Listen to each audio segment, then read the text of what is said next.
sariling kamay at bigyan natin ng buhay itong pag-ibig na tunay, ang ating sariling kakayahan bigyan natin ng kahalagahan.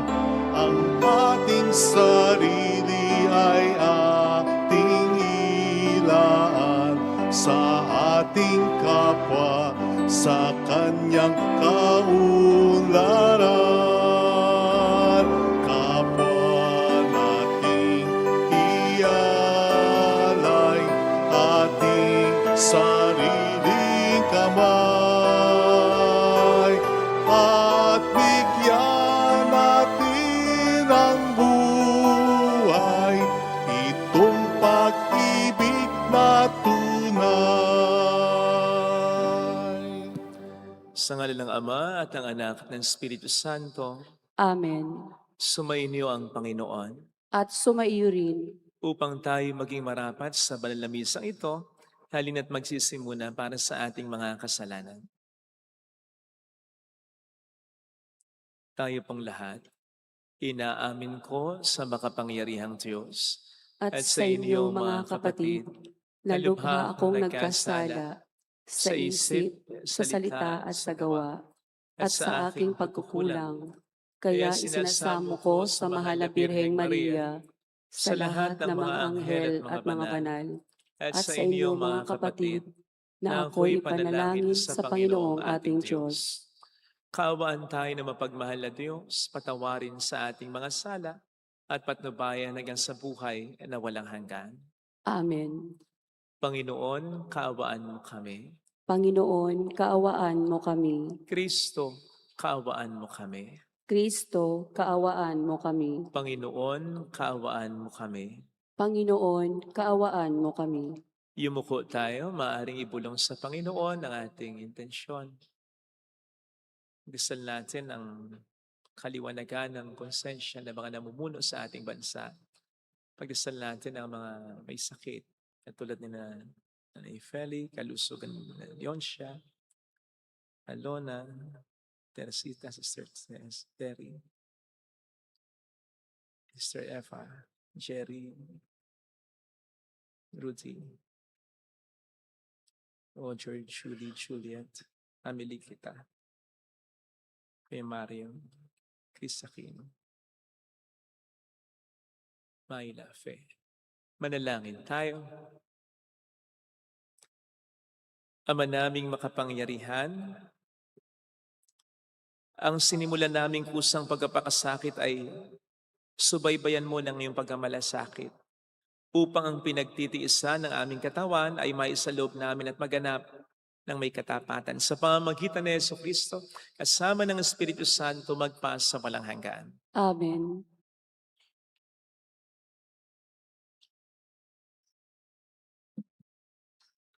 Ang salita ng Diyos mula sa aklat ni Propeta Isaias. Ito ang sinasabi ng Panginoon. Ikaw ay sumigaw ng ubos lakas. Ang sala ng bayan ko sa kanila'y ihayag. Sinasamba ako, kunway hinahanap, sinusundan-sundan. Parang natutuwang ang kalooban ko'y kanilang malaman. Ibig palabasin na ang gawain nila ay matuwid at di lumilihis sa mga tuntuning aking ibinigay. Wari natutuwang sa aking sumamba at ang hinihingi hatol na matuwid. Ang tanong ng mga tao, bakit ang pag-aayuno natin di pansin ng Panginoon? Nagugutom lang tayo, ngunit walang kabuluhan. Ang sagot ng Panginoon, pansariling kapakanan pa rin ang pangunahing layunin sa pag-aayuno. Habang ang nag-aayuno'y patuloy na inaapi ang mahihirap, ang pag-aayuno ninyo'y humahantong lamang sa alitan hanggang kayo-kayo'y nag-aaway-away. Kung ang pag-aayunong ginagawa ninyo ay gayon din lamang, ang inyong pagtawag ay tiyak na hindi ko pakikinggan. Sa inyong pag-aayuno, pinahirapan ninyo ang inyong sarili. Yumuyo ko kayong parang damong hinihipan ng hangin. Nagdaramit kayo ng sako at nahihiga sa abo. Pag-aayuno na ba iyan? Akala ba ninyo'y nasisiyahan ako riyan? Ito ang gusto kong gawin ninyo. Tigilan na ninyo ang pangaalipin. Sa halip ay pairalin ang katarungan. Ang mga api palayain ninyo at tulungan. Ang mga nagugutom ay inyong pakainin. Patuloyin sa inyong tahanan ang walang tirahan. Yaong mga tao na halos hubad na ay inyong paramtan. Ang inyong pagtulong sa mga kasama ay huwag tatalikdan. At kung magkagayon, matutulad kayo sa bukang liwayway. Hindi maglalaot, gagaling ay inyong sugat sa katawan. Ako'y laging sa inyo. Ililigtas kayo at iingatan kahit saang lugar. Sa araw na iyon, diringgin ng Panginoon ang dalangin ninyo. Pag ako'y tumawag, ako'y tutugon agad. Ang salita ng Diyos. Salamat sa Diyos. Diyos ko, iyong tinatanggap, pakumbabat pusong tapat. Diyos ko, iyong tinatanggap, pakumbabat pusong tapat. Ako'y kaawaan mo, o mahal kong Diyos. Sang-ayon sa iyong kagandahang loob, mga kasalanan ko'y iyong pawiin. Ayon din sa iyong pag-ibig sa akin. Hugasan mo sana ang aking karumhan. Dalisayin mo ang aking kasalanan. Diyos ko, iyong tinatanggap, pakumbabat pusong tapat. Ang pagsalansang ko ay kinikilala. Laging nasa isip ko at alaala. Sa iyo lang ako nagkasalang tunay. Ang nagawa ko'y di mo nagustuhan. Diyos ko, iyong tinatanggap, pakumbabat pusong tapat. Hindi mo nanais ang mga paghandog. Sa haing sinunog ko, di ka nalulugod. Ang handog ko, O Diyos, nakarapat-dapat, ay ang pakumbabat, pusong mapagtapat. Diyos ko, iyong tinatanggap, pakumbabat pusong tapat.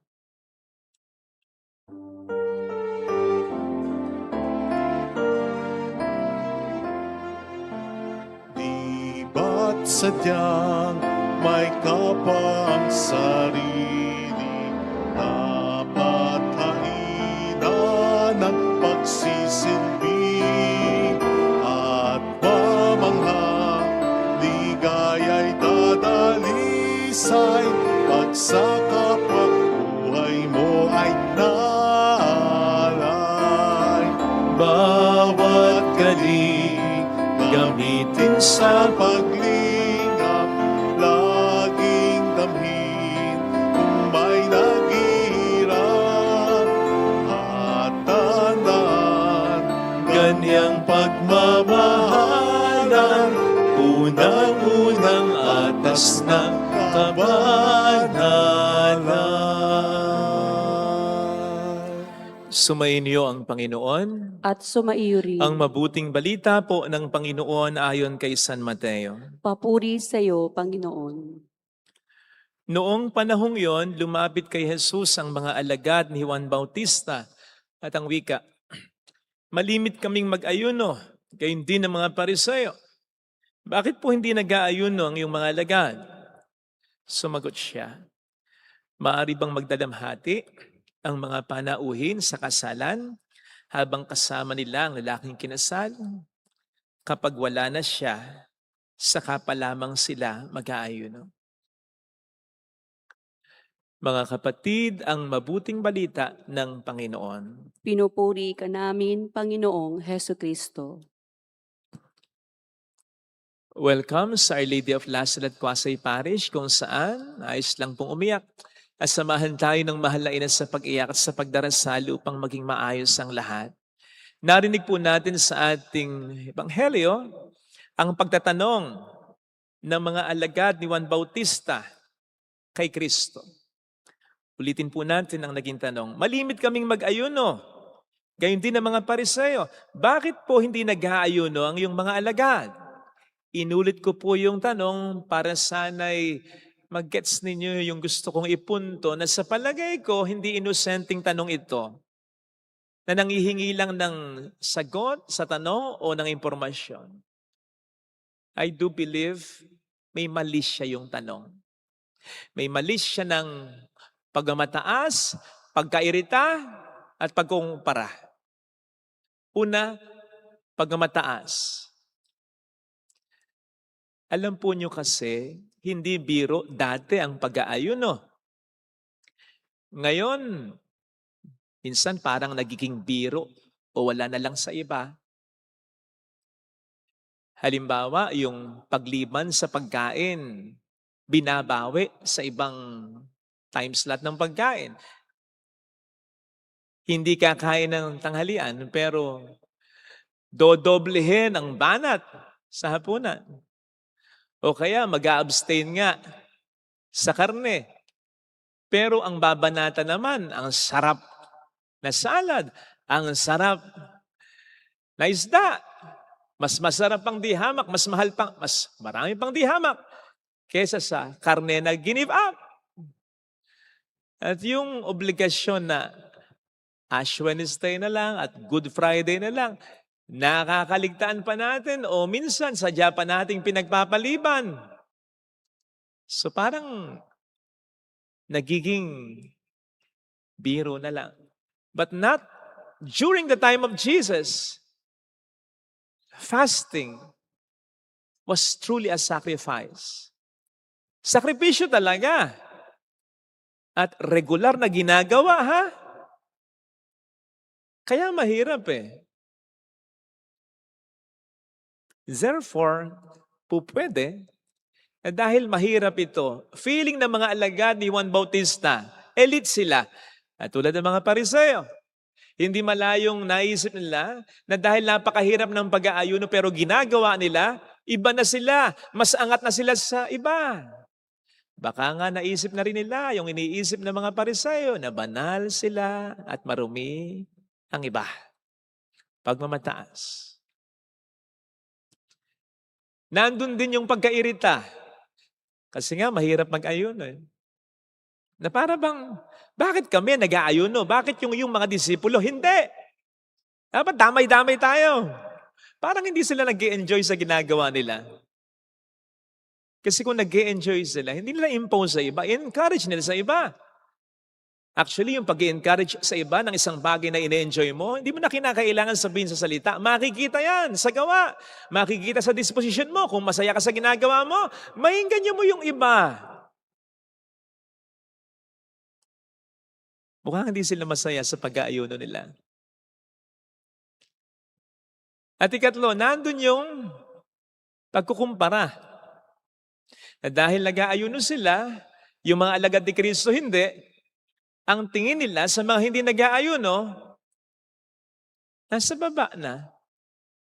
Inferior na. Just because the disciples were not fasting like them. At ito yung pag-aayuno o kilos kabanalan na ayaw ni Kristo. Katulad ng pag-aayuno sa ating unang pagbasa. Panlabas lamang. Peking kabanalan sapagkat ang totoong kabanalan would lead us to become humble. Hindi tayo magmamataas kung totoong banal tayo. Mararamdaman sa atin, makikita sa atin ang kababaan ng kalooban.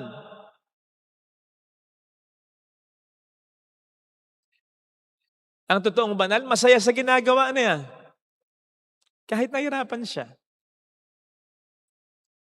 At itong totoong banal, hindi nagkukumpara ng kanyang sarili sa iba sapagkat hindi siya nanguhusga. Kaya wag po natin kakalimutan ito mga kapatid ha. Wag tayong magkamali katulad ng mga skriba at ng mga Pariseo. Pakatandaan po natin na dahil hindi lamang ginagawa ng iba yung ginagawa natin, ang ibig sabihin nun ay mas banal na tayo kaysa iba, ay hindi natin alam kung paano sila lumalapit, nakikipag-communicate sa Diyos. Na baka kapag nalaman natin, imapahiya pa tayo.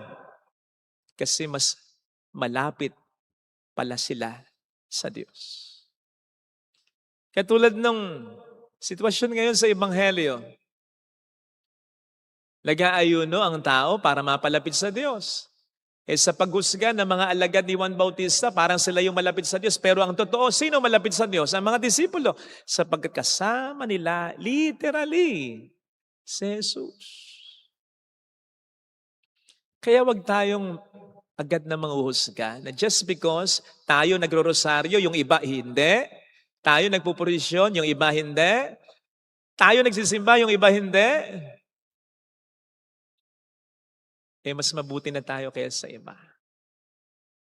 Wag. Kasi ayaw ng Diyos yun. At isa pa, hindi natin alam ang pinagdaraanan ng bawat isa.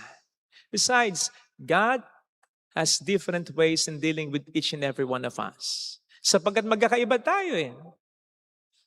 Magkakaiba tayo ng pamilyang pinagmulan, magkakaiba tayo ng environment na nilakhan, magkakaiba tayo ng influence na tinanggap, magkakaiba tayo ng mga means para makalapit sa Kanya na na-experience, magkakaiba rin tayo ng mga problemang pinagdaraanan, pagdaraanan.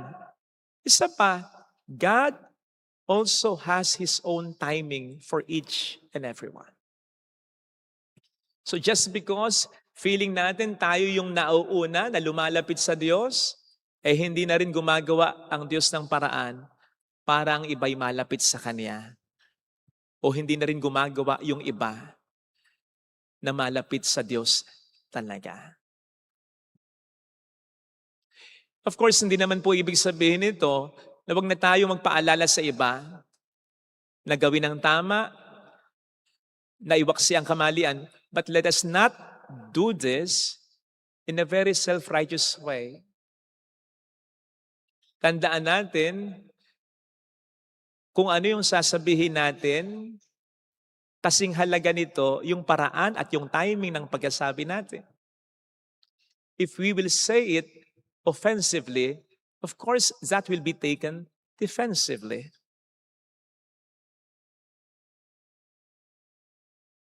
Baka sa halip na makaakay tayo sa kabutihan, maakay pa natin ang taong nasa kasamaan o kasalanan na mas panindigan ang kanilang present na kalagayan.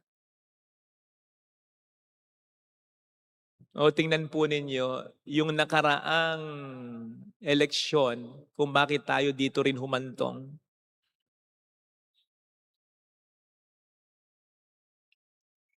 Maraming nag-aakusa sa kabila. Bobo kayo. Wala kayong moralidad. Parang hindi kayo Kristiyano. Yung pagmamataas at yung tingin sa iba'y mababa na. Imbis na diplomasya. Ang nangyayari, pinanindigan ng iba yung pagkakamali nila. At mangyayari pa rin yon hanggang sa susunod na eleksyon kapag hindi natin binago ang ating taktika. May maayos at tamang paraan ng pagtatama ng kapwa. Yung paraang makikita nila yung mali nila at hindi yung paraang paninindigan nila yung mali nila. Dahil ang nakikita nila sa iyo ay puro pagmamataas, puro pagmamalinis at puro panghuhusga. Yung pinaka-latest, yung issue sa sex bomb. Yung asawa ni Easy ba yun? May punto naman siya eh. Sa totoo lang may punto siya. Pero yung paraan ng pagkasabi niya, off talaga. Ngayon din naman, yung nasa kabila, yung mga nagtatanggol sa ganito, sa ganon, yung nagka-counter dun sa husband ni Easy. Ganon din, may punto rin, pero ang sakit ding magsalita. Kaya walang matatapos na problema pag ganyan eh. Hindi marirealize ng bawat isa yung pagkakamali nila. Kasi nandun yung pagiging mapanghusga. Paano natin maitatama ang ating kapwa kung ihiwalay natin ang ating sarili sa kanila?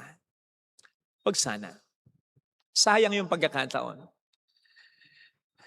Sa huli, lagi nating iisipin, na hindi natin trabaho ang baguhin ng isang tao. Trabaho lang natin paalalahanan, i-remind. Trabaho ng Diyos yun. So huwag nating ipilit kung hindi pa tamang pagkakataon, kung hindi pa gusto ng tao, kung hindi pa niya nakikita yung mali niya, huwag nating ipilit. Kasi either na masaktan tayo, masaktan natin sila physically, emotionally, psychologically. Gawin lang natin kung ano yung kaya nating gawin. Pero wag nating pilitin dahil ang Diyos ang siyang pwedeng makapagpabago sa isang tao.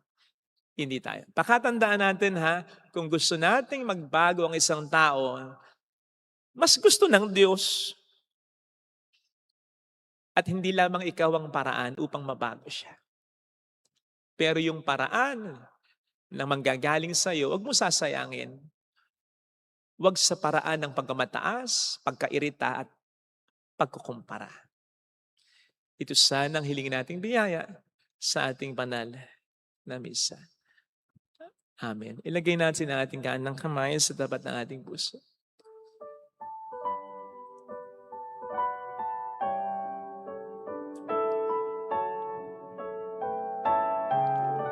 Awitin natin.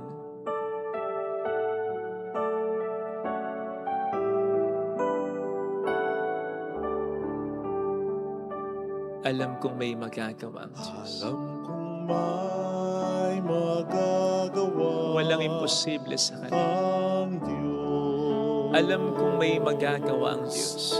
Alam kong may magagawa Hindi ako magdududa. ang Diyos. Kung ako'y magtatapat, Kung ako'y magtatapat sa Kaniya'y maglilingkod. sa Kanya'y maglilingkod. Alam kong may magagawa ang Diyos. May magagawa ang Diyos. Alam kong diringhin ng Diyos ang samo ko. Alam kong di Sapagkat anak niya ako. ng Diyos ang samo ko. Alam kong diringhin ng Diyos ang samo ko. Alam kong di ng Diyos Sapagkat alam niya ang samo pinagdaraan. ko. Kung ako'y magtatapat, Kung ako'y magtatapat sa Kaniya'y maglilingkod. sa Kanya'y maglilingkod. Alam kong diringhin ng Diyos ang Alam samo. kong diringgin ng Diyos ang samo Tumigit tayo, ko. Panginoon, tulungan mo po kami sa aming mga kasalukuyang sitwasyon, lalong-lalo na kaugnay ng aming refleksyon. Kung may pagkakataon na may tinatama kami, may pinagsasabihan kami sa pamilya, may gusto kaming akayin sa mabuti, may gusto kaming konsensyahin, may gusto kaming itama, tulungan mo po kami na maging matyaga, na huwag makapagsalita ng hindi maganda, na mas magpapalala pa ng pagkakamali nila. Tulungan mo po kami, pakidagdagan ang aming pangunawa. Tulungan mo po kami, ikaw po sana ang magpabago sa kanila. Mayroong magandang Mayroong higit pa sa inaasahan. Mahirap talaga. Masakit talaga sa ulo. sa'yo. Matetes ang pasensya mo, ang pangunawa mo. Pero tandaan natin ang sabi ng Panginoon, hindi nila alam ang kanilang ginagawa. Alipin ang pagkakasala. Pero may magagawa ang Diyos kung gagawin mo rin yung parte mo ng may tiyaga, ng may sakripisyo, ng may pasensya sa isang tao. Papuri sa Ama at sa Anak at sa Espiritu Santo. Kapara ng sa unang-una, ngayon at magpakailanman, magpasa walang hanggan. Amen. Pag-aalay.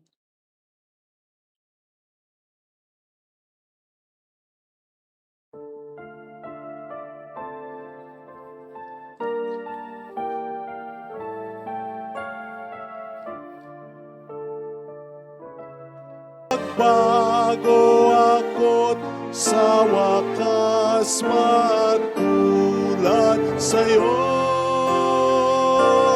Mag-utos ka, Panginoon ko, nagling tatalim ako. Ipagkaloob mo lamang na magbago ako't sa wakas matulad sa'yo. Manalangin tayo, pang ating handog ay maging kalugod-lugod sa Diyos amang makapangyarihan. Tanggapin nawa ng Panginoon itong paghahain sa iyong mga kamay, sa kapurihan niya at karangalan, sa ating kapakinabangan at sa buong sambayanan niyang banal. Ama naming lumikha, iniaalay namin ang aming ginaganap sa 40 araw na paghahanda bilang aming hain na nagpapaging dapat na iyong kalugdan ng aming kalooban at nagdudulot ng kakayanan ng pagtitimpi namin sa pamamagitan ni Jesucristo kasama ng Espiritu Santo magpa sa walang hanggan. Amen. Sumainyo ang Panginoon. At sumaiyo rin, Itaas sa Diyos ang inyong puso at diwa. tinaas na namin sa Panginoon. Pasalamatan ang Panginoong ating Diyos. Marapat na siya ay pasalamatan. Ama naming makapangyarihan, tunay ngang marapat na ikaw ay pasalamatan sa pamamagitan ni Jesucristo na aming Panginoon. Binibigyan mo kami ng bagong pagkakataon upang ganapin ang paghahanda ngayon para sa pagdiriwang ng muling pagkabuhay.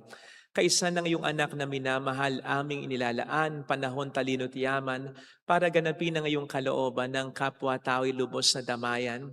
Sa pagdiriwang namin sa aming pagsilang bilang mga kaanib ng iyong sambayanan, kami iyong pinagkakamit ng katayuang ganap sa pagtatangkilik.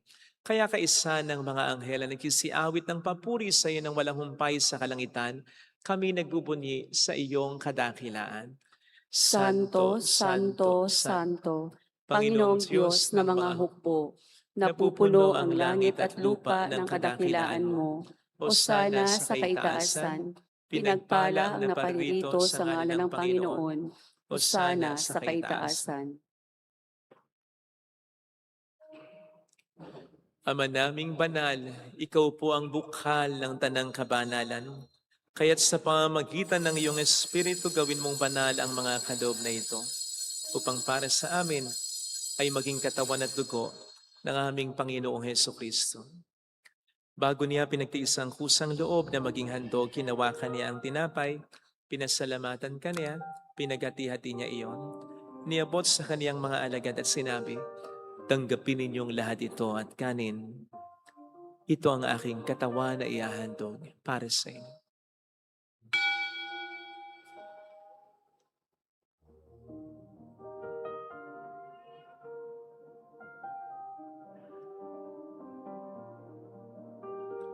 Gayun din naman nang matapos ang hapunan, hinawakan niya ang kalis, muli kaniyang pinasalamatan.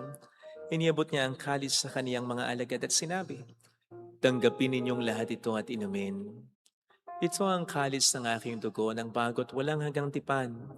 Ang aking dugo na ibubuhos para sa inyo at para sa lahat. Sa ikapagpapatawad ng mga kasalanan, gawin niyo ito sa pag-alala sa akin."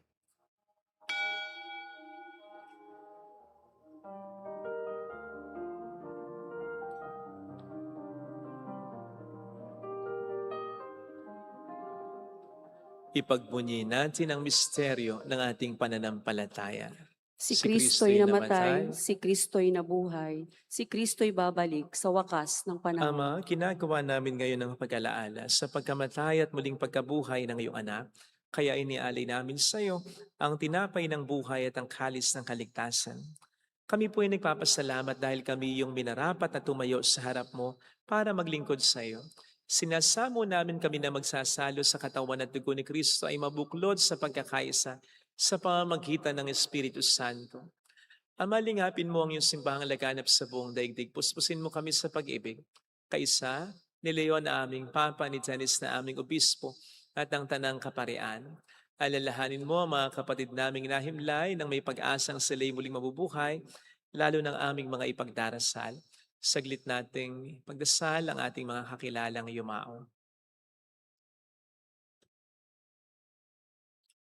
Sam and Choice, June Tuason,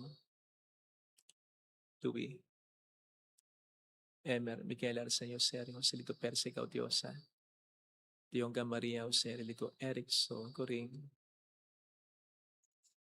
Dante,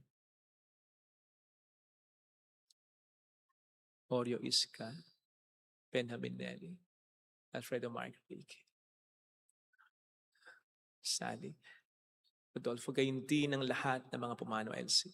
Kaawaan mo sila at patuloyin sa iyong kaliwanagan. Kaawaan mo at paging tapatin kaming lahat na makasalo sa iyong buhay na walang wakas. Kaysa ang mahal na Birhen ng Lasalet ang ina ng Diyos. Isanusa ang kabiyak ng kanyang puso lahat ng mga banal na namuhay dito sa daigdig ng kalugod-lugod sa iyo, may pagdiwang nawa namin ang pagpupuri sa ikararangal mo sa pamamagitan ng iyong anak na aming Panginoong Jesucristo. Sa pamagitan ni Kristo, kasama niya at sa Kanya, ang lahat ng parangal papuri ay sa iyo, Diyos amang makapangyarihan, kasama ng Espiritu Santo, magpasawalang hanggan.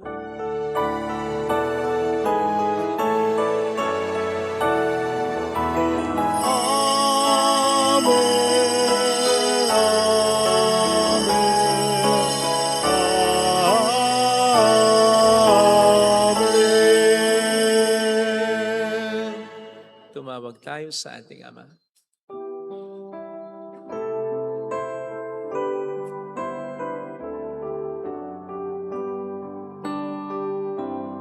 Ama namin, sumasalangit ka, sambahin ang ngalan mo, mapasa amin ang kaharian mo, sundin ang loob mo dito sa lupa para ng sa langit. Bigyan mo kami ngayon ng aming kakanin sa araw-araw. At patawarin mo kami sa aming mga sala, para ng pagpapatawad namin sa nagkakasala sa amin. At huwag mo kami ipaintulot sa tuso, at iagya mo kami sa lahat ng masama. Niling namin kami adya sa lahat ng masama, pagkalooban ng kapayapaan araw-araw, iligtas sa kasalanan sa kapahamakan sa mga seryosong karamdaman. Samantalang aming pinaghahandaan ang dakilang araw ng pagpapahayag ng tagapagligtas namin sa Heso Kristo. Sapagkat iyo ang kaharian, ang kapangyarihan at ang kapurihan, magpakailanman. Amen. Panginoong Heso Kristo, sinabi mo noon, sinasabi mo rin sa amin ngayon, kapayapaan ang iniiwan ko sa inyo, aking kapayapaan ang binibigay ko. Tunghayan mong aming pananampalataya, wag ang aming pagkakasala. Pagkalooban mo kami ng kapayapaan at pagkakaisa sa iyong kalooban, kasama ang Espiritu Santo magpa sa walang hanggan. Amen. Ang kapayapaan ng Panginoon ay sumainyo daw ang lahat. At sumaiyo rin. Magbigayan tayo ng kapayapaan sa isa't isa. Kapayapaan. Peace be with you.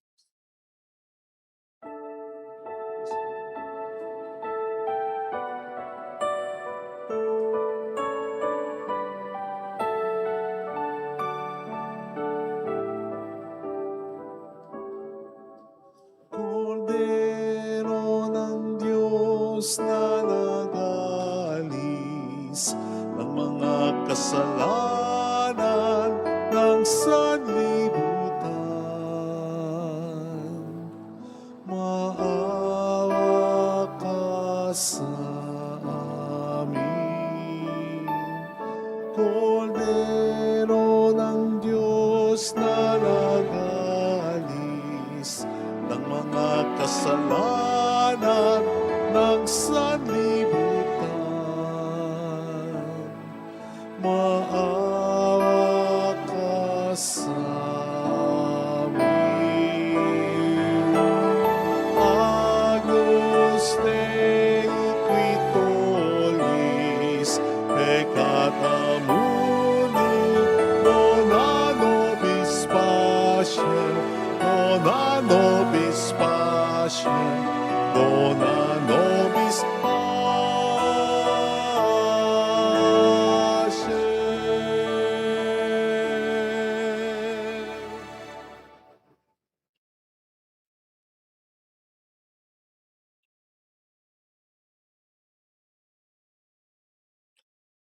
Narito sa harap natin ng Panginoon ang ating buhay at kaligtasan, mapapalad tayong inaanayahan. Panginoon, hindi ako karapat-dapat na magpatuloy sa iyo, ngunit sa isang salita mo lamang ay gagaling na ako.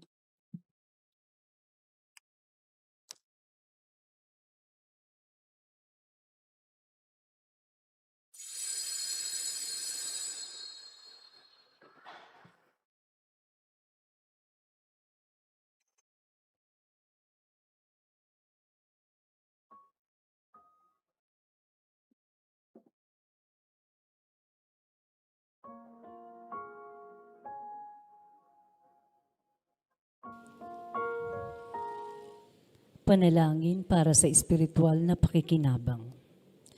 Panginoong Hesus, ako ay naniniwala na ikaw ay nasa kabanal-banalang sakramento. Iniibig kita ng higit sa lahat at ninanasa kong tanggapin ka sa aking kaluluwa. Sapagkat sa mga sandaling ito, hindi kita matatanggap sa sakramento. Tumuloy ka sa espiritu sa aking puso. Niyayakap kita na para bang naririto ka na.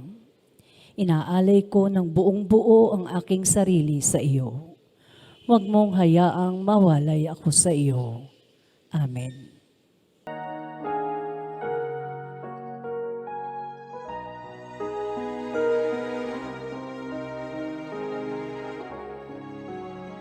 Ikaw pa may mapalayo. Iniibig kita, marami ka sana, ako'y kapiling mo, kahit ikaw pa may mapalayo.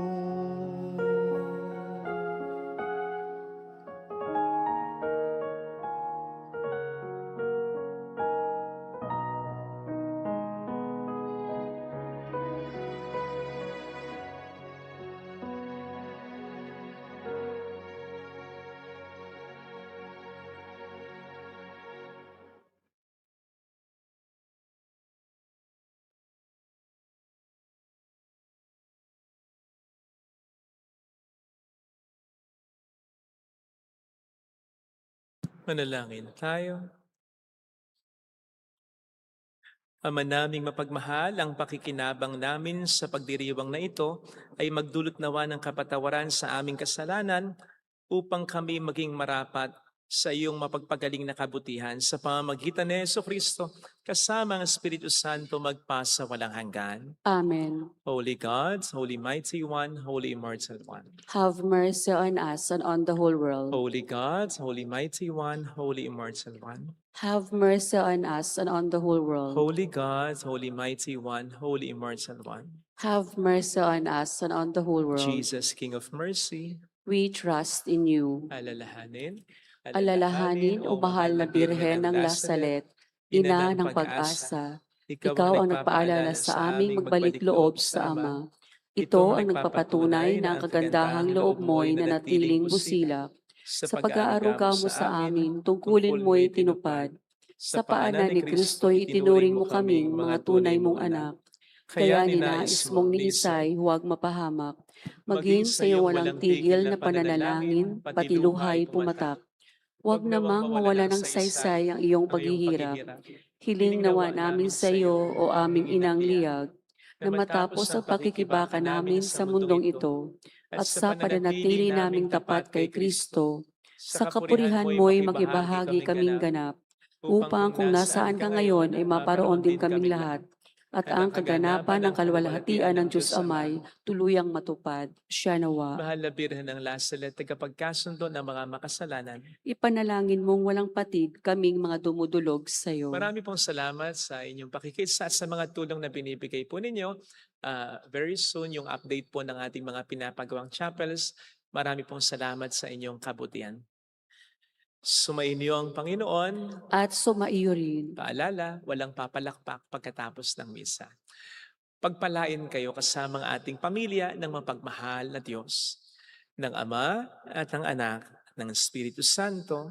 Amen. Umayo tayo sa kapayapaan ni Kristo. Salamat sa Diyos. Thank you po.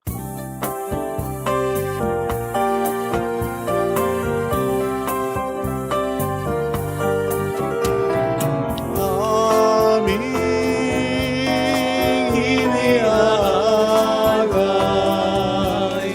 ang pag-ibig na walang kapantay.